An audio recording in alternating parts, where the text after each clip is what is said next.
बघा question number 6 मध्ये जो सेकंड दिलेला आहे तो सेकंड काय बघा, solve dy by dx is equals to e raise to 3x minus 2y plus x raise to 2 into e raise to minus 2y. ठीक आहे. आता आपल्याला काय करायचं, इथं डिफरन्शियल इक्वेशन दिलेलं आहे. मग डिफरन्शियल इक्वेशन दिलं याचा अर्थ काय की आपल्याला सोल्युशन फाइंड आउट करायचं आहे. ठीक आहे. मग बघा सोल्युशन फाइंड आउट करायला आपल्याकडे काय सगळ्यात पहिले गिवन डिफरन्शियल इक्वेशन राईट करायचं ॲज इट इज. इथं लिहायचं गिवन डिफरन्शियल इक्वेशन. मग गिवन डिफरन्शियल इक्वेशन काय, dy by dx is equals to e raise to 3x minus 2y plus x raise to 2 into e raise to minus 2y. मग बघा आता differential equation solve करायचे आपल्याकडे 3 method आहे, म्हणजेच 3 method आहे. तर सगळ्यात पहिली कोणतं आहे, व्हेरिएबल सेपरेबल.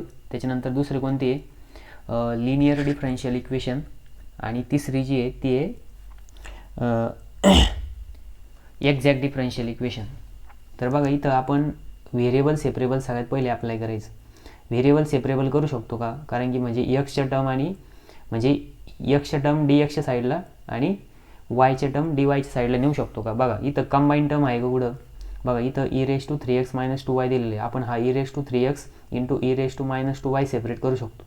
आणि जर सेपरेट केला तर हा इथला e raise to minus 2y आणि इथला e raise to minus 2y common घेऊ शकतो आणि याला आपण इकडं dy इकडे नेऊ शकतो आणि हा dx इकडे नेऊ शकतो. म्हणजे याचा अर्थ काय, आपण व्हेरिएबल सेपरेबलनी याला सॉल्व करू शकतो.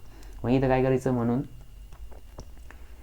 dy by dx is equals to e raise to 3x into e raise to minus 2y plus x raise to 2 into e raise to minus 2y. ठीक आहे. मग आता इथलं e raise to minus 2y common घ्यायचं.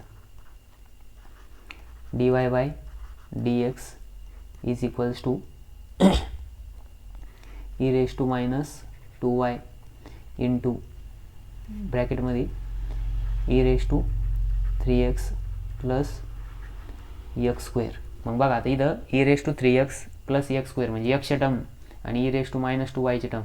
हा dx आधी इथं मल्टिप्लायला इकडे नेल्यावर काय होईल, सॉरी डिवाइडला इकडे नेल्यावर मल्टिप्लाय होईल. हा इथला e raise to minus 2y इकडे मल्टिप्लायला इकडे नेल्यावर काय होईल, डिवाइड होईल.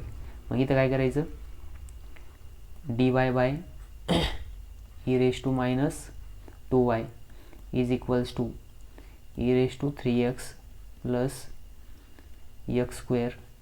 इथं काय येणार, dx येणार. ठीक आहे. मग बघा आता इथं आपण हा e raise to minus 2y हा खाली मायनस आहे, वर गेल्यावर काय होईल, e raise to minus of minus 2y होईल. मायनस मायनस काय होईल, प्लस होईल. म्हणजे इथं काय येणार, e raise to 2y dy is equals to e raise to 3x plus x square bracket complete पुन्हा इथं dx. मग आता काय करायचं आपल्याला, इंटिग्रेटिंग ऑन बोथ साईड. इथं लिहायचं इंटिग्रेटिंग ऑन बोथ साइड. ठीक आहे. दोन्ही बाजूने इंटिग्रेट करायचं. मग इथं काय होणार, इंटिग्रेशन ऑफ, बघा इथं काय येणार, integration of e raise to 2y इथे येणार dy is equals to integration of e raise to 3x plus x square dx. ठीक आहे. मग आता बघा इथं आपण काय करणार, पार्टिशन करणार. मग इथं काय येणार, इंटिग्रेशन बघा आता e रेज टू 2y चं इंटिग्रेशन काय येणार, e raise to 2y into dy by dx of, sorry dy by dy आता विथ रिस्पेक्ट टू y चालू आहे, into integration d by dy of 2y. ठीक आहे. इज इक्वल्स टू इथं काय येणार, e raise to 3x into dy by dx of 3x आणि plus x raise to 2 plus 1 upon 2 plus 1 plus constant. मग इथं काय येणार, आता बघा e raise to 2y as it is आणि dy by dy of 2y काय येणार आहे, 2 येणार आहे, इज इक्वल्स टू आता e⁻³ ॲज इट इज, आणि इथं काय येणार, dy/dx काय येणार आहे, 3 येणार आहे, प्लस इथं काय येणार, x⁻³ प्लस c. मग इथं काय येणार, 2 × e⁻² is equals to 3 × e⁻³ plus x⁻³ plus c. ठीक आहे. मग इथं काय येणार, हे काय आपलं general solution of differential equation. काय आलं, general solution of differential equation. मग लिहायचं, दिस इज